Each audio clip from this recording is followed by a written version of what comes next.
Hello, এই ভিডিওটা আমার ফেব্রুয়ারি মাসে করা, বাট আপলোড করতে আর সময় করে পাইনি। তো আমি এই জায়গাটা আজ 5 বছর পর আবার যাচ্ছি। বিশ্বাস করবেন আমি যে কি এক্সাইটেড ছিলাম।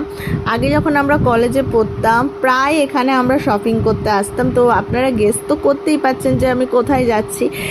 আর যদি শপিং না করতাম তাহলে পেটের ভাত যেন হজম হতো না, মানে জিনিস থাকার সত্ত্বেও কিনতে হবে।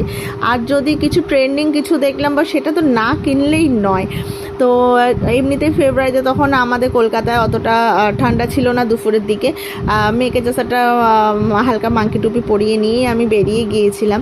কিন্তু এই অলি গলি যেগুলো মানে আমরা ঘুরে বেড়াতাম, কিনতাম, খেতাম, মানে দেখে জাস্ট আমি এক্সাইটেড। মানে আজ 5 বছর পর সত্যি মিস করছি দিনগুলোকে, যে সত্যি মানে কিছু দিন ছিল বন্ধুদের সাথে সুন্দর কাটাতাম। বিয়ের পর তারপর বেবি হওয়ার পর সব কিছু যেন আস্তে আস্তে বদলে যায়। হ্যাঁ, আমি গিয়েছিলাম ধর্মতলায়, আর ধর্মতলা বলতে গেলে হিউজ কেনাকাটা। তো সেদিনকে দিনটা আমার খুবই ভালো কেটেছে, আর সত্যি কথা বলতে পুরনো স্মৃতিগুলো আবার যা নতুন হয়ে গেল।